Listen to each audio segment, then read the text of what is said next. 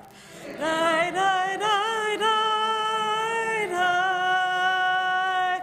Die, die, die, die, die. Die, die, die, die, die. Die, die, die, die. My mother was a people person. If she spent any time at all with a person, she would walk away with their entire history. I used to joke that she missed her calling. She should have worked for the CIA. She could get information from a stone. I remember the first time my parents met my future mother-in-law, Gary's mother, Margaret Weil. My mother wanted to know all about her, where she had grown up, her experiences during World War II, how she ended up coming to America, and of course, all about Gary. I seem to remember Gary being blown away because he said his mother never talked about her experiences during the war and afterwards with him. But she told my mother the whole story. My mother knew everyone's name, the woman doing her manicure, the grocery store clerks, and of course, all her coworkers at all her various jobs, and everyone in the temple, in BQLI, everywhere around the world. When I was little, my mother was a stay-at-home mother. She didn't work, but we never stayed at home. I would go with her to the beauty parlor once a week. They used to joke about my bottle because I loved grape juice, and they used to say it looked like I was drinking ink. We would go to Harold Lane's for her council bowling league. We still have the trophies somewhere. And I guess on errands as well. Mommy was involved with National Council of Jewish Women and TBS, but after we moved to 4 Mineola Avenue, and I was in school in first grade, she realized that people got paid for what she was doing for free. And she got a job as a lunch and playground lady at the North Roslyn School. She did that for a few years until the school closed and she found a job at this new place in Port Washington called Publishers Clearinghouse. She started in correspondence. It was wonderful. She read letters all day. She read about people, and eventually moved up to orders. And we got a new vocabulary. We didn't have note papers at home. We had blue dots. Coffee break was either at 9:45 or 10:15, and if you were homesick, you would call her 883-5432 during coffee break so she would know how you were feeling. She worked part-time, 8:30 to 12:30, and we got to know all of her coffee break pals, Lou, and I always remember Lou Ellen, I think. She worked at Publishers for almost 20 years, eventually moving to full-time by the time I was in high school. She taught us all how to read magazine address labels to figure out the subscription date, how much longer you had. And she let us in on the secret of how the prices of magazine subscriptions were inflated. I remember that a subscription to Vogue or Elle was $10 a year, but with her employee discount, she got it for $1. Okay, it was a long time ago. So we got lots of magazines. I think her favorite subscription to get, you'll excuse it, was for Playboy and Playgirl.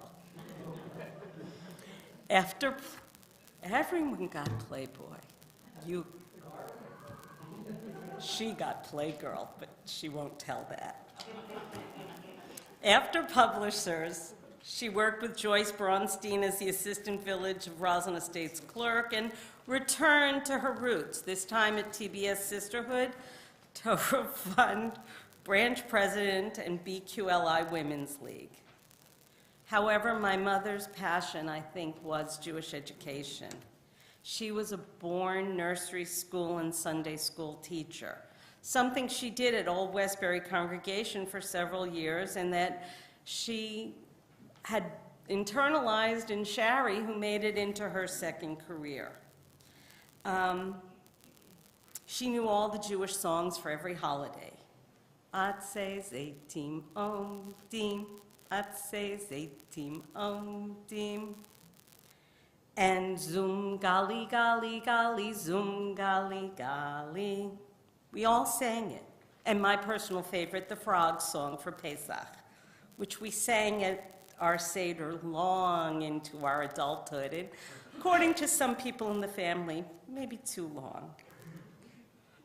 As Nancy said during this last week in the hospital, even when she appeared to be out of it, all we had to do was start singing, and she was there, singing at the top of her lungs, even when she was having difficulty breathing while at rest. She sang along with the Zoom services. She sang with each of her Israel grandchildren when they called, and last Tuesday night we sang with my family for almost an hour. For this past week, she was my singing partner. And on Sunday night, as she was taking her final breaths, with finally there holding her hand, Shari, Nancy, and I sang with her over the phone for the final time, reuniting her with my father as we sang the Shema, the V'ahavta, and the Nigun for Havdalah. My mother enjoyed networking long before that was a thing, and everyone knew her, and she knew who everyone was, and she knew who she was. She was a Geffen, part of what used to be referred to as the Greater Geffens. When she began to take on leadership positions in Sisterhood, Torah Fund, and Women's League, I noticed that she started signing her name, instead of as Lisa Schlesinger, she became Lisa Geffen Schlesinger. And no matter where I was, here at TBS, in BQLI, or Women's League events, all I had to say was that I was Lisa Schlesinger's daughter, and people would respond back with a story about my mother. And I've heard from several of my contemporaries in BQLI how she mentored them and guided them in how to be a leader. I will miss continuing to learn from her and hope to keep making her proud. I will miss my mother. Who am I going to call as I drive from work or as I make dinner each day? Who will I sit with at BQLI board meetings as she tells me sotto voce each person's name, which synagogue they are from, and who their parents or children are? I think one of her happiest times was when somebody said to her, "Oh, you're Deborah Weil's mother." I had arrived. Who will nag me about the worn down heels on my shoes or the stain on my shirt, or remind me that I loved that sweater if I was wearing clothing that had passed down to me, wittingly or unwittingly? But then reassure me that she didn't want it back, well, because there is that dirt stain over there on the front. I will always remember my mother, who took the scenic route places, partnered with her little sister Rella in the family Trivial Pursuit games, tried to avoid eating green vegetables whenever possible, but always ate her cookies, and who told my father when he retired, "I married you for better or for worse, but not for lunch." She was a true individual, and I will strive to make her proud of me and to live up to her legacy.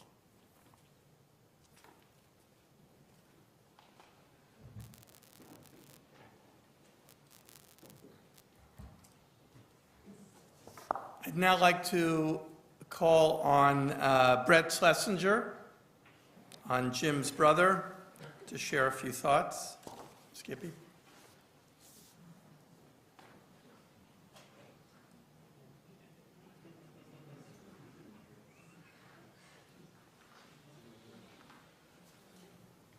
So that's where all the singing came from. I was wondering, because it certainly wasn't on our side of the family. I guess I've known Lisa longer than most of you, because I remember that if it wasn't for her, I would never have gotten through my bar mitzvah. I can still see her sitting in the shul, mouthing my readings from the Torah. And then, of course, I remember when my brother and Lisa got married. Now, I knew that this was a marriage that was going to last because they were, I'm not sure whether it was 5 or 7 rabbis officiating. If that doesn't make a marriage kosher, I don't know what does. And it's interesting because whenever I would call, I would never speak to my brother because he was not a conversationalist. And most of my conversations through the years were with Lisa, never with Jimmy. I guess my most important memory of Lisa was when I got married. Now, we've all heard about what a wonderful and religious Jew Lisa was. Now, I married out of the faith, and this was very difficult for Lisa and very difficult for Jimmy. I remember Jimmy and I having a long conversation, and he said, you know, we cannot attend the ceremony, but we will come to the party afterwards. But the most important thing was that once I was married to my lovely wife, Susan, she became part of the family.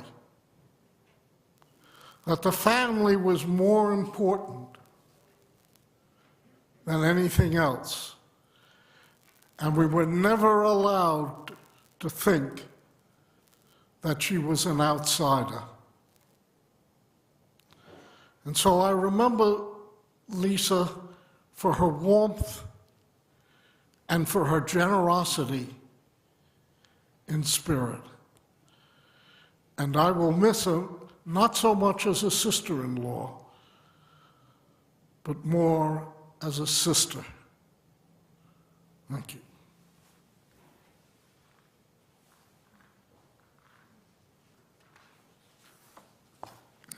Lisa was incredibly close with her sister Rella, Zichrono Livracha, and at this time I'd like to invite Rella's children, Rabbi Ami Monson and Uri Monson, to please come forward and share some thoughts.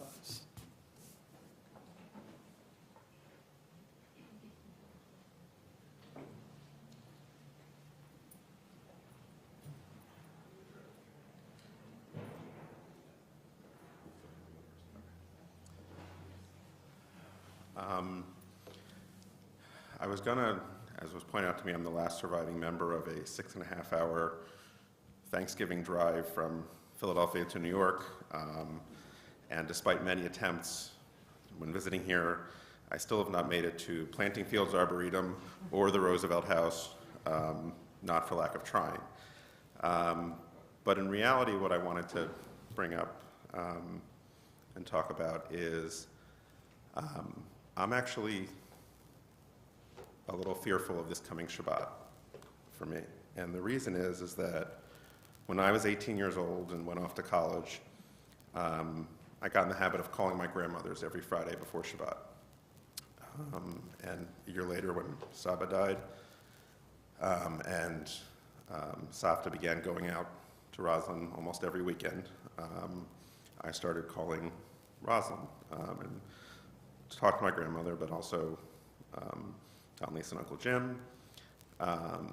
And a few years later, when my savta died, it just kept going.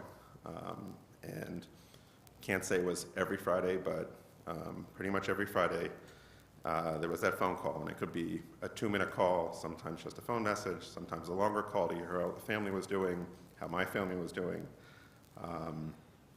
In particular, after my mother passed away, those calls were incredibly important. And my cousins over the years have always told me, those calls meant a lot to her and really important to her. But for me, they were incredibly important. They were a security, something stable and something that from earliest years, whatever was going on in my life, there was no agenda, no issues. It was just, hello, exchange of information. And I was thinking about what made it so powerful for me, and thinking back to something I noticed a few months ago during the end of the Torah reading cycle in Devarim, the end with Nitzavim. And towards the end of Nitzavim is a whole piece that ends with the charge to choose life. But leading up to that, leading up to Bacharta B'chaim, first is discussion of all the things you have to do bidding for bracha l'Adonai. And you've all heard, and I'm not going to go into all the ways that Judaism was important, and Jewish calendar, Jewish life cycle, but bracha, that concept of bracha, she exemplified.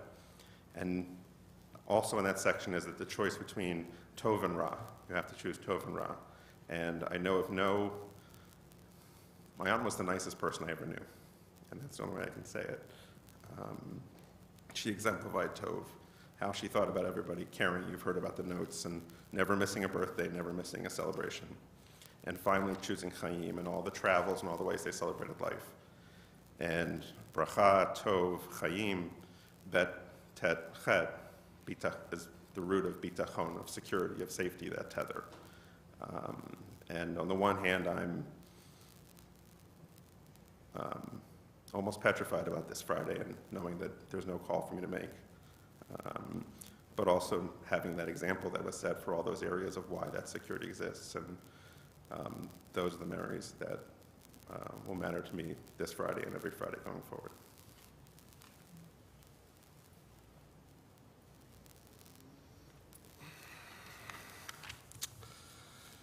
Eshet Chayil Mim Tzav Rachab Mipnim Mikra. A woman of valor who can find her value far exceeds rubies. Tanulam mi pri yadeha v'yalu b'shari maseha. Give her praise for her accomplishments and let her deeds laud her at the gates. Aunt Lisa was the kindest, most caring, and selfless human being I've ever known. She should have been a psychiatrist because she was also the best listener ever. She was also, to our beloved mother, the best big sister anybody could have asked for. Their sisterly relationship was unique because they were so incredibly different, but they absolutely loved each other, and they loved talking on the phone forever. And they will enjoy talking on the phone, hanging out in heaven. I'm about highlights, and I think these are the highlights that I'd like to remember. The revolving picture board in Aunt Lisa and Uncle Jim's house, next to in the kitchen, and all the announcements on the fridge, on the side. If you were really lucky, you made the front of the fridge, but usually it was on the side. And pictures of the descendants, and it changed for years and years. And I would always ask her, who's this, who's that, just to make sure we knew who everybody was. I have to do this because it's important. When I was a teenager, I was driving with Aunt Lisa and Uncle Jim, and Uncle Jim started to doze off a little bit. And all I heard from the back was, Jimmy, you can't fall asleep when there are people in the car. If you're by yourself, it's okay. And I didn't know whether to cry or to laugh or to be very fearful for the rest of my life every time I got into the car with my Uncle Jim. The other one was my Hanukkah, ironically, that Aunt Lisa should pass now. Hanukkah was so important to both my mom, to my Ima, and to Aunt Lisa. We would spend Hanukkah together and we would light. The only problem is my mom, who was a little bit liking the center of attention much more than my aunt. When we did the blessings, we did Ma'ot Tzor, and Uri and I were just ready for the gifts, ready for the food, ready for the latkes, etc. And then Hanerot Halalu came. And my mom would go on and paragraph and this and all these different songs and paragraphs. And my brother and I were looking at our watches. We're like, oh my God. And Aunt Lisa would be sitting there patiently listening, stoic face, enjoyed every minute. Thanksgivings. We spent many Thanksgivings as children at Aunt Lisa and Uncle Jim's, and they were wonderful. There was always an announcement at each one. And I want to now publicly apologize. When Deborah and I did our clarinet duet, I was horrific. But still, Aunt Lisa said, Ami, you did a wonderful job, when I knew that was absolutely not the truth. 10 years, I did the High Holiday Youth Services at Old Westbury Hebrew Congregation, meaning I stayed at Aunt Lisa and Uncle Jim's every single year, sometimes with my mother, sometimes by myself. And we got to really get to know each other and spend a lot of time together. I would go to Old Westbury, and then I would come here. We listened to Rabbi Lucas's beautiful sermonizing. And we had our song. Our song was when Cantor Barnoy, and we would look forward to, I always sat next to Aunt Lisa right there, and we look forward to our song. Udefutzotenu carnes, carnes. And Aunt Lisa, it was like the Ohio State-Michigan game. Okay? She would be loud and crazy. To the point where I actually thought Cantor Barnoy would actually shush us a little bit. Her being able to watch my rabbinic ordination was one of the things I'll cherish most. Because this is where Zoom came in well, and COVID, that if I had had my graduation, my ordination in school in LA, she would not have been able to attend, nor she would have been able to see it. But thank God she did. And the pride that she had when I got ordained to be like her grandfather, like her father and her grandfather, meant the world to her. Ezehu mechubad ha-mechubada tabriot. Who is honored? One who honors others. Today we honor the woman that I have modeled my behavior my entire life, my idol, my hero, Lisa Geffen Schlesinger. May her memory always be of a blessing.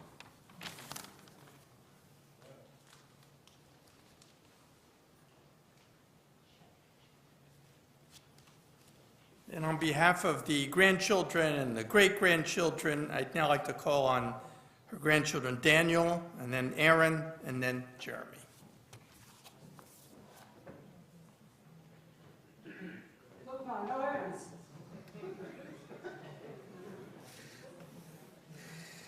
Alrighty. For better or for worse, you guys get the blessing or the curse of me having 16 hours singing in an airport and then on a plane with not much else other than to write notes. And only write notes, but not actually write a speech for whatever reason. So first of all, I have to start where if everyone has mentioned. My Savta lived for Saba. They always were one unit, and in every single speech you've heard so far, it's been just one phrase, Jimmy and Lisa, Saba and Savta. I guess you'll hear it now from the grandchildren. And the fact is, I feared that this day would come much earlier than it did, because for me, there was that ever-present fear that without Saba, Savta wouldn't be able to exist. And my Savta always was aimed to please and make others happy, be it her family, being her grandchildren, great-grandchildren, friends, and everyone else around her. Even when she had her opinion, and she definitely had her opinions of what she wanted, she very rarely would voice it, and when she did it in the nicest possible way. But when we would speak, I never spoke enough, though for some reason my coworkers think I talk way too much. She also lived for her family, near and far. Something I've, Baruch Hashem, been able to benefit from was the love and appreciation and closeness that she had for all of her family, both those immediate family, and something I realized that as without Saba and Safta around, and with me and my siblings in Israel, who knows when will the next time will all of us grandchildren be able to be in the same place? When will we have other visits that we all will be brought together and not go each our own way? And even in Israel, for all, I guess now I have my siblings there, but the rest of my aunts and uncles and cousins are not there. But I have my third cousins, I have second cousins, I have my grandmother's first cousins, and for me, I just refer to them as my cousins. I go to many of them almost on a weekly basis. I'm in touch with them on a weekly basis. Something that I know from many other people is not usual. But for me, first cousin, second cousin, third cousin, I never understood the difference. And as I was looking around the house earlier today, I noticed all these massive, massive family pictures. And the joke goes from my sister's bat mitzvah. The photographer just kept on backing up, and we weren't sure if he was going to stay in the hall by the time we got everyone into the picture. As Rabbi Lucas mentioned, the night that my grandfather passed away, my Safta went into extreme detail. My mother called me and two of my cousins into the room as we were chatting in the other room, giving them their space. But as my Safta went into detail about the family, she brought us in to hear. And 2 hours later, and we were only in 1951, finally, Rabbi Lucas tried to encourage her to move on with things. But oh, those Philippine days, she went into every morning and every night. We never thought it was going to end, but the fact is, I think me and my cousins that were with me would agree that we didn't want it to end, because there was just so much rich history that we were finally getting to hear. I have worked at Hadassah for the last 8 years, and for all the things that I accomplished, there are many things that she was proud of me, and there's certain things that I'm nervous I didn't accomplish for her.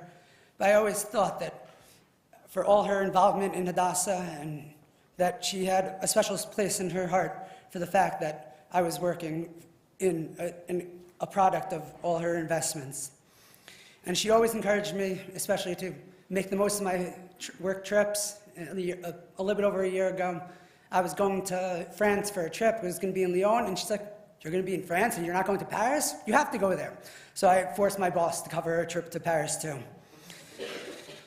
As some other people have mentioned, Hanukkah and my Safta went hand in hand.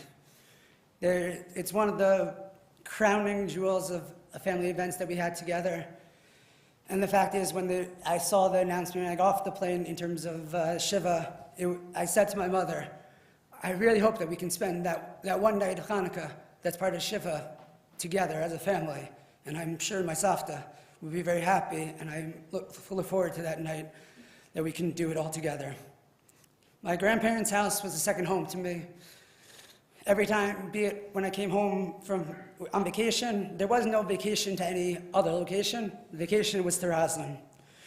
When I came home, there were several occasions from college. I went straight from college to Roslyn and back to my dorm without ever seeing my parents' home. And over the years, I've come in from Israel, and I just go in there, and in some ways I feel like I know where things are in the house better than almost anyone else, including over the last day or two. Another thing I note was that me and my cousins have lost several grandparents, and this was the last grandparent that all of us had. This is an end of an era, And it definitely will be a new life for all of us without having grandparents in our lives. It has been hard being so far away for the last several years. And there were many jobs that I had growing up, and I feel bad that I haven't been able to fulfill them. An important role of changing over the closet, it be it shoes and the winter shoes and summer shoes. I never knew that existed until I met my grandmother. I just thought you wear shoes year-round. In terms of, I had an important job of keeping the handiwork and fixing everything around the house. And I was my grandparents' chauffeur, because it was no better way than to be able to respect and honor my grandparents and also protect my life than to be driving. Tehei nishmata surah b'tzorah chayim.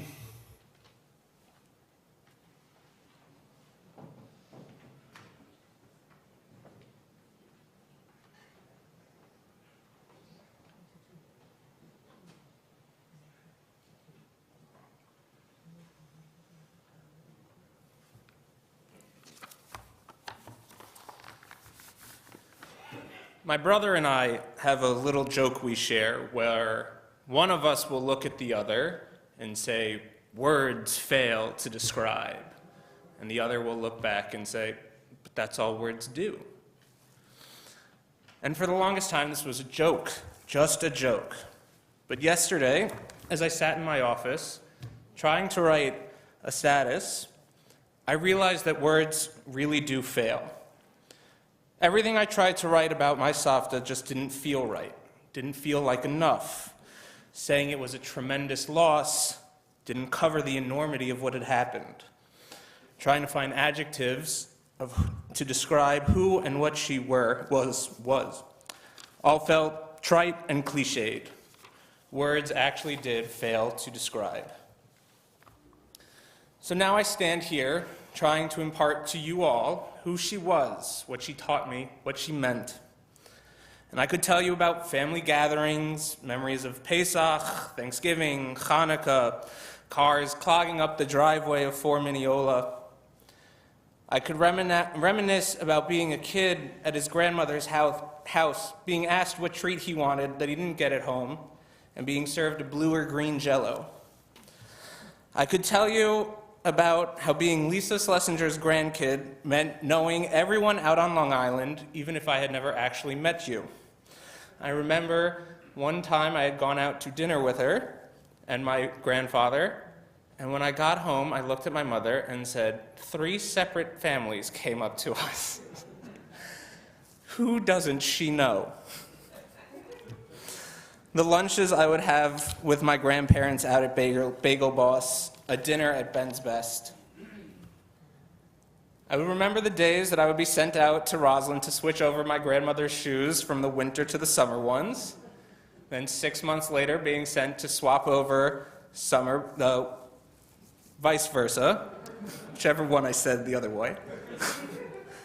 And then 6 months later, seeing the same shoes undisturbed, unused, and I said, "We are going to go through these, and we are going to choose which ones are not coming down next month. And if you do not wear these ones, we are giving them away."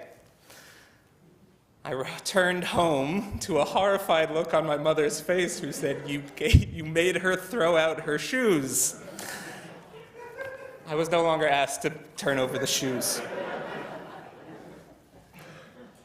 But in the end, even if I did say all these things, those words would fall short. 1 word won't describe her, 100 words don't describe her. She is the totality of the memories that I have of her. So instead of relying on cliché, I will follow what I think the best advice Tom Lehrer ever gave the writing public is: plagiarize. In his book, The Amazing Adventures of Cavalier and Clay, Michael Chabon wrote the most meaningful sentence I've ever read. I first read it 1 year and 7 months ago as we entered the last few days of Shiva for my grandfather. I was on the LIRR coming out to Roslyn after the first few days of a new job, and I read this sentence, stopped, scanned back to the beginning, read it again, read it a third time, and then broke down crying on the train. In his sentence, Shaban truly expresses the loss I felt then and feel again now. Not just the loss of innocence, the loss of every grand plan we have ever imagined, but the loss of childhood, the loss that the march forward of time steals away from us as we move on. At this moment in the book, one of the main characters, Sam Clay, is having an impromptu dinner date at the World's Fairground inside the Unisphere. As he sits there with his lover, he looks over the fairgrounds. No longer the grand party of a warm summer Flushing afternoon, now a cold fall evening. And Shaban writes, "It made him sad, not because he saw some instructive allegory or harsh sermon on the vanity of all human hopes and utopian imaginings in this translation of a bright summer dream into immense mud puddle, freezing over at the end of a September afternoon. He was too young to have such inklings, but because he had so loved the fair, and seeing it this way, he felt in his heart what he had known all along, that, like childhood, the fair was over, and he would never be able to visit again."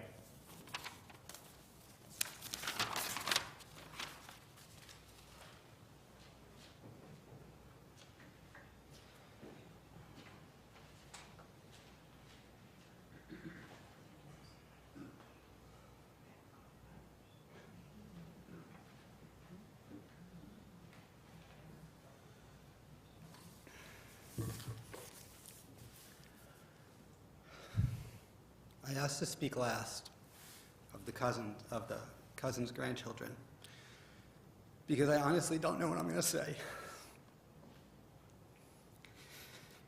So much has been said, and I knew that no matter what's said, there's going to be so much more that hasn't been captured.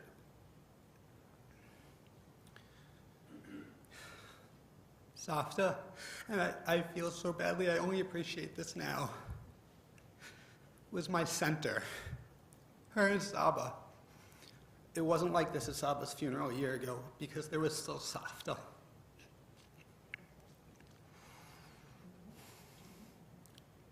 And I don't know myself, I don't know how many of us here are going to go on. What Aaron said about childhood is exactly what I was thinking about earlier today. For 39 years, for myself, Safta and Saba's house was just this home away from home. Wiffle ball, we played wiffle ball in the backyard.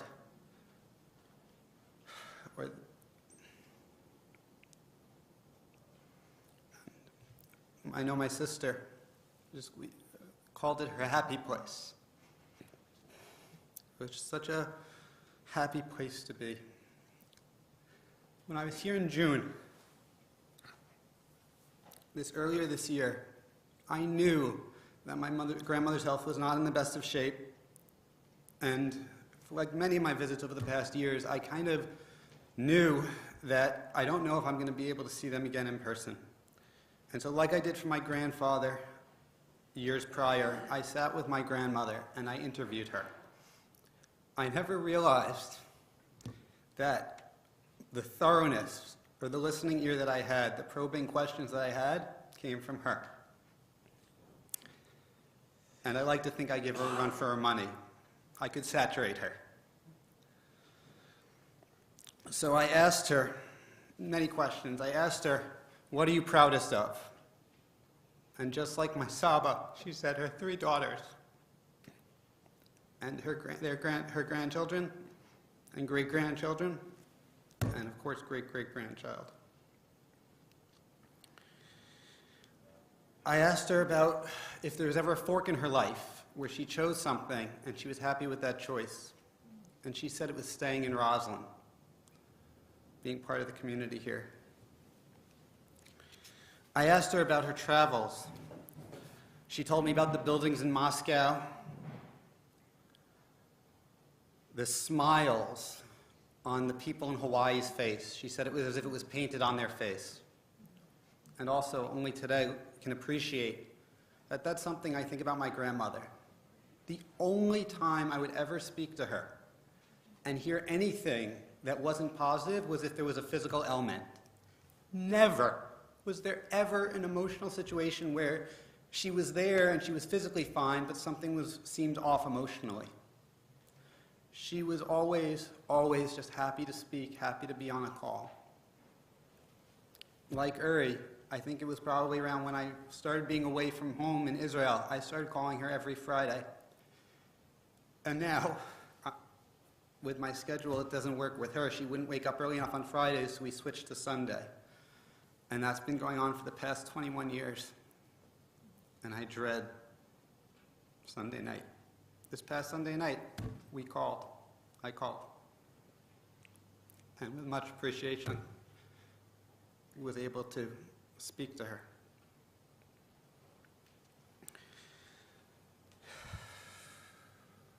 One of the songs that we sang last week, there was 2 songs that were sung when I called. But I'll come back to that in a moment. One of the things she spoke about in her travels was in Spain, that she saw a statue of Rabbi Yehuda Halevi, and it said, either on or near the statue, "I am in the West, but my heart is in the East," or the paraphrase of what's said.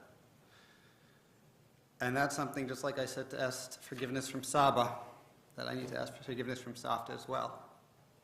Her grandchildren, some of her grandchildren, and her great-grandchildren, most of her great-grandchildren, are in the East. And to some extent, she was in the West, but her heart was with us in the East. So, when I spoke to Savta a week ago when we were singing songs, there were 2 songs that were sung. The first one that Aunt Deborah was singing when I called was, "You are my sunshine, my only sunshine. You make me happy when skies are gray. You'll never know, dear, how much I love you, but really how much we'll miss you now that our sunshine's away." And the other song that we sang was Ma'oz Sor Yeshuati, L'chana El Shabeach. And those words, I could not think of more appropriate words. Ma'oz Sor Yeshuati, the stronghold of my salvation. L'chana El Shabeach. To you, it's so easy and nice to sing your praise. We feel, I think, like I said last time at Saba's funeral, I think the unconditional love that we felt as children, grandchildren, the smile, the happiness to hear a phone call, and the concern, even when there was an opinion of what we were doing, or disapproval, not in a forward sense, but, there was still a love and an appreciation, and like I'm saying, this unconditional love.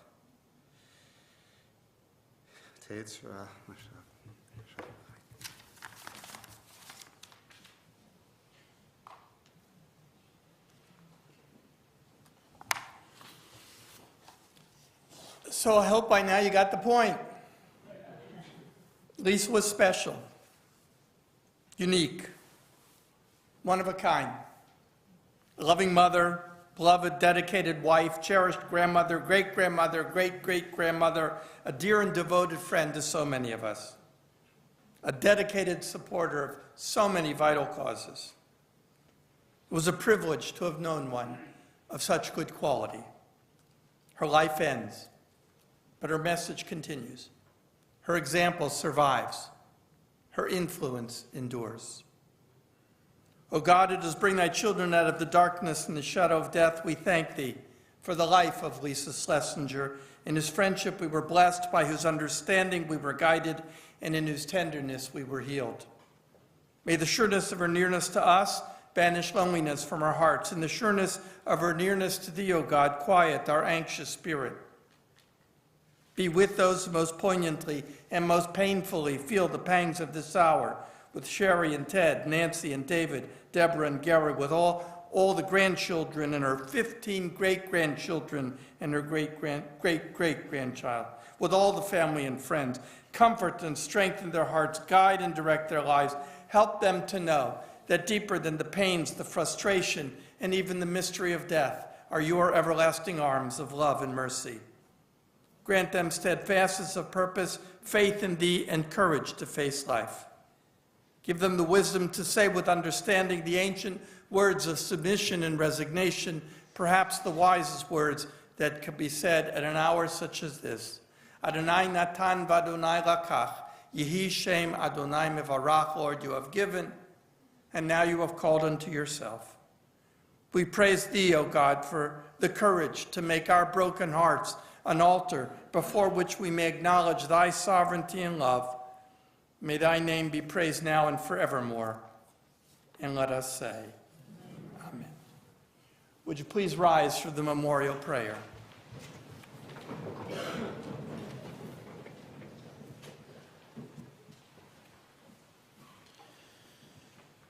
El malei rachamim,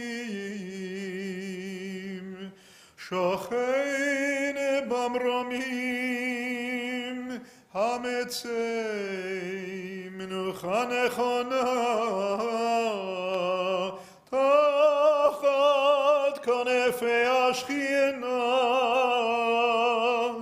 b'malot kedoshim u'tehorim, Kezor harakia masyerim et nishmat Aliza Natanya bat Harav Yosef et Tzivya shialecha le'olama began Eden et yehei menuchata Anha bal harachamim Hastireha beseter kenafecha leolamim Utzeror biteror achaim et nishmata Adonai unachlata v'tanuach v'shalom al mishkava v'nomar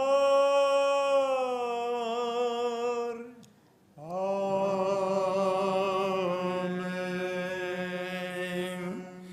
Yamle Rachamim, exalted and compassionate God, grant infinite rest in your sheltering presence among the holy and pure.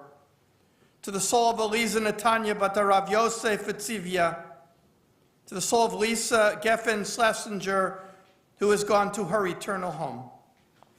Merciful One, we ask that our loved one find perfect peace in your eternal embrace. May her soul be bound up in the bond of life. She now rest in peace. And let us say, Amen. Interment will be immediately following at the Hungarian Union Field Mount Carmel Cemetery in Glendale, following which the Shiva will be observed as follows. They will go back to Lisa and Jim's home, 4 Mineola Avenue in Roslyn Estates after the cemetery, and they'll be there until 9 p.m. tonight. There will be services at 8 p.m.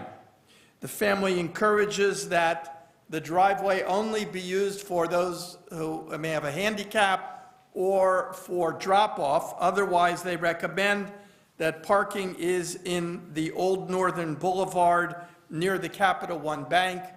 Please be careful crossing Mineola Boulevard Avenue. I'm not available next week. Shiva times will be as follows. Again, as I said, tonight until 9, Wednesday and Thursday, again, that Jim and Lisa's from 10 till 9, and Sunday from noon till 9, and there will be Marav each of those nights at 8 p.m. For Shabbat, each of the girls will be returning to their home. Sharon at the Teaneck, Nancy to Rye and Deborah to Forest Hills. They will be there for Shabbat, and they will sit Shiva in their respective homes Motzei Shabbos, Saturday night, and then reconvene at the Schlesinger home on Sunday.